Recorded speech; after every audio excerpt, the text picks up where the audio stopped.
Innovation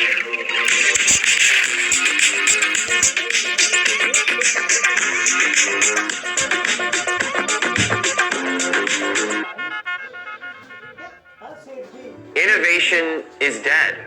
What a statement to make, but this is the most simple way of putting a phenomenon we've seen with Apple for the past 11 to 12 years. Many critics claim that each year they release the same phone with a different, higher number in its name, and while techie nerds like myself can sit here all day and go, well, actually, the A16 here is 22.75% faster, and the Dynamic Island is just stellar, and the past year, I really have to admit, the critics aren't wrong. They're not particularly nuanced, but they do have a point. However, it's important to remember that the iPhone has come such a long way since its debut in 2007. Though it began as just an iPod, a phone, and an internet communicator, which was completely new and groundbreaking at the time, over the past 15 years, it has evolved into something so much more than what Steve Jobs first called a full-screen iPod with touch controls. iPhone, or the first-gen model, was the proof of concept. It was a bit rough and basic, but nonetheless beautiful and culturally iconic. This was the device that changed my life and got me hooked on Apple products forever. In 2008, iPhone 3G brought, you guessed it, 3G connectivity, which meant much faster download and upload speeds on the go.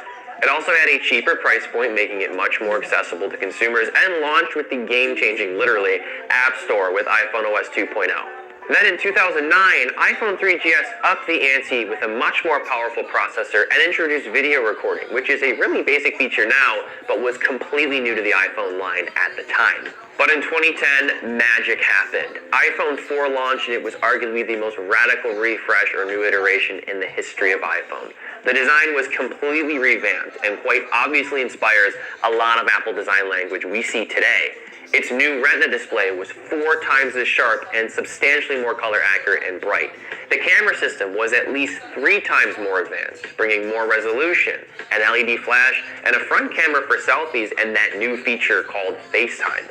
It also packed the first Apple-designed mobile chip, the A4, which is the earliest predecessor of the now renowned M1 chip we know and love in modern Macs. But why mention all this? Well, I like old Apple stuff, so subscribe if you do too, because I'm featuring a lot more of it in my upcoming content. But more importantly, I found that analyzing the early evolution of the iPhone reveals a sharp contrast between it, or that period, to what we've been seeing from Apple for the past decade or so.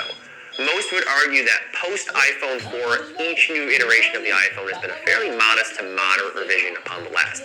This is especially the case with the iPhone 14 Pro and Pro Max.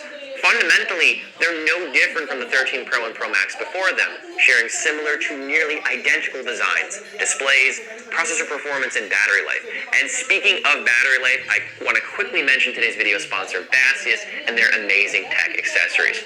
First up, they sent me a really slick MagSafe power bank with a built-in on-demand kickstand, which is surprisingly sturdy and enables you to consume content hands-free with ease. It also has a 10,000 milliamp hour capacity, meaning you can charge a drained iPhone 14 Pro nearly twice. You can also fast charge a device with it at up to 20 watts if you plug in your device via USB-C. They happen to include a USB-C cable in the box, which is super convenient as well. I also really enjoy the battery charge indicator on the back, which has this sick analog LED dot design. Bassius also sent me their Power Combo Pro 40-watt USB charger and power strip. This thing offers a plethora of ports, including 3 AC outlets, 2 Type-C ports, and a USB-A port for your convenience. Best of all, this device is surge protected and can cut power in 0.1 seconds in the event of an overload. This accessory is great for traveling, especially with all the AC outlets, which of course can accommodate a laptop too. I'll leave links in the video description if you're interested in checking these out. But once again, like I said, to an untrained eye, the iPhone 14 Pro and 13 Pro models are nearly indistinguishable with the